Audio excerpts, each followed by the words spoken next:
Today we're going to be talking about LEDs, individually controllable LEDs that are wearable.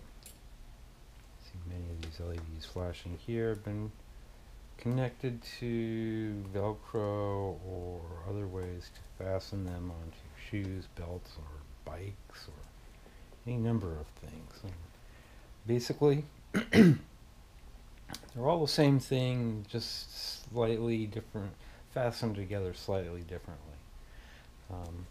They can be used for a wide variety of things.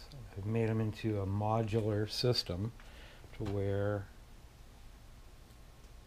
there's a controller, there's LEDs,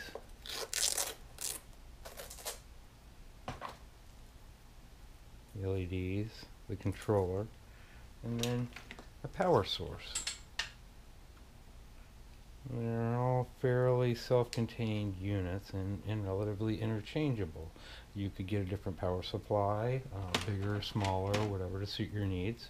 You could get different LEDs, longer strips, configured in different ways, fitted with different things like Velcro or sticky materials maybe, so you can stick them onto different things. This way is nice because I can take these off of one thing, stick them onto another thing, or I can have things stuck on several different things and then just come connect this controller to this thing and this controller to that thing, and they're already preset to do different things. Besides just displaying colors, they can also be connected with input-output devices so that you could control them. I've added buttons.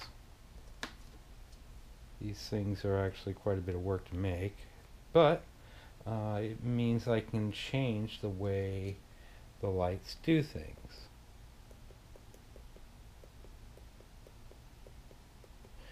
Some of the first versions, they only have one button and a switch. They're pretty simple.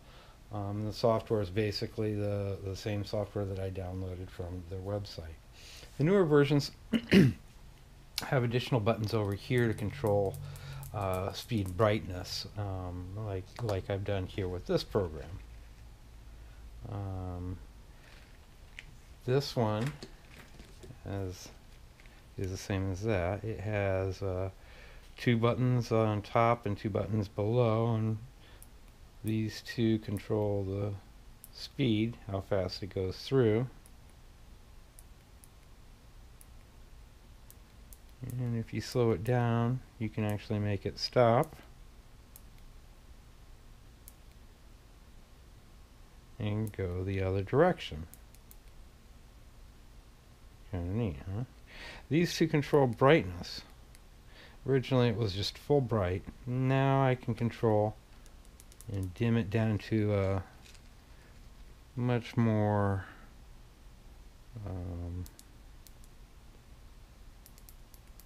controllable as far as brightness. This gets a little too bright, especially if it gets close. So I control brightness. It's a little better. This is the first one that I built. It uses this connector here. It's the kind that comes with the strip, and it actually works very good. The problem is it's sharp edges and kind of bulky and sort of annoying. I've been trying to get away from that connector, although I found it's the most effective connector so far. I've also had to change this connector here so that it's something that can plug into this cable, just like a cell phone. So I've had to modify this Arduino a bit, and I've added some wires for controlling it and some for controlling the LEDs. So this part is the most time-consuming part by far.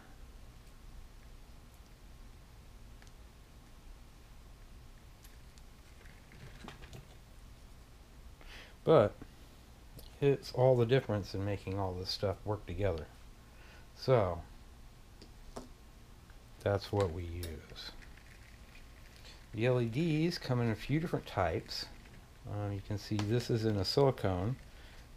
This one's particularly nice for the belts because it's all sort of self-contained. This is the first connector. Boy, that really does work good. However, not having that connector there is much nicer. I have been working on this, and so far what I figured out is I can use these less expensive connectors. Fits inside the sheath, and I hot glue it and then put some shrink wrap on it to make a nice fitting that's virtually waterproof. You plug the LEDs in. You want to do it the right way. And the way you can tell is here it says 5 volts on this side, this one says ground, and I've marked the pin here red for plugging into the 5 volt side. So you can plug it in the right way and everything works. You plug it in the wrong way and you take a chance of breaking stuff. So it's good that you don't disconnect it and reconnect it unless you're careful enough to read which way it goes. This connector has had some problems I'm trying to iron on. It's not as easy to work with as this connector. This one, you can't plug it in the wrong way, and it stays connected, which is what you want.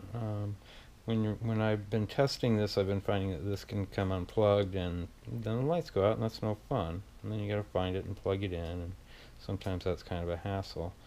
And the solution that I found for that is just to put some heat shrink over it, shrink that down, and then it doesn't come disconnected.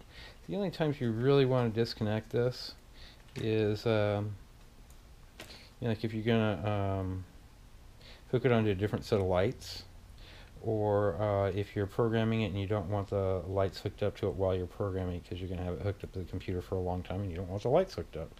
You can hook this up to the computer, upload new programs, then plug it in and use it. So the connector is there for a good reason.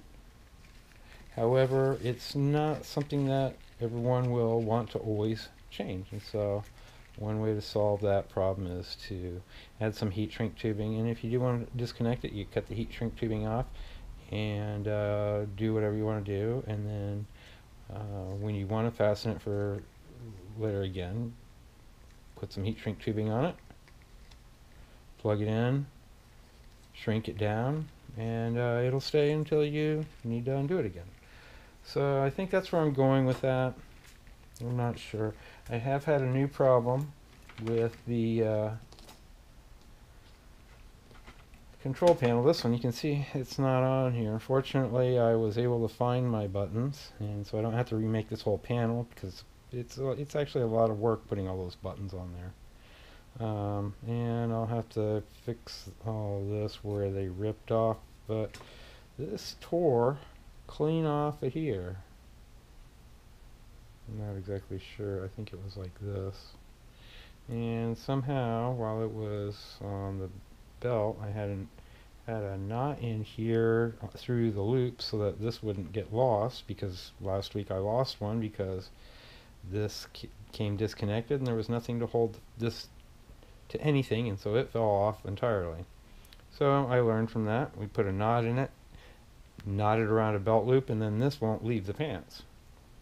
However, this did, and I got lucky and I found it. So I got to find a better way of hooking these wires up so it's harder to break and rip them off, because I don't really like fixing stuff. So there we are. We're getting very close to having a viable product. A few little things to work out. I also found that this one was generating a lot of heat, and I think if I rewire it a little bit differently, I might be able to get better results and less heat. So it's very close. Hoping to get some testing done soon on some completed things. But for now, I will use this as an example. And there's different ways to fasten on the shoes I've been working on. This was one of the first ways, and I've made some improvements over that to where the controller fits in the shoe. Here's one of the new controllers, and for the shoes or belt, either one. But this one specifically, I was thinking about the shoe when I fastened it, because this part fits under the tongue.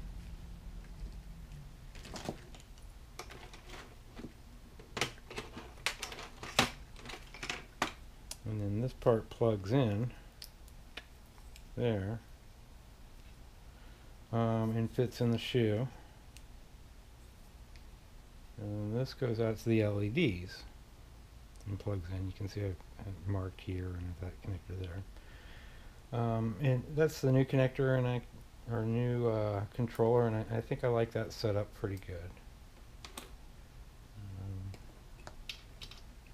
One that's set up for this type. There we go. This is the belt example. I've got different programs I can also install on these. But this belt, the first belt, was actually the most rugged design so far. Just got to figure out a way to prevent this panel from getting ripped off of the thing. And that may be as simple as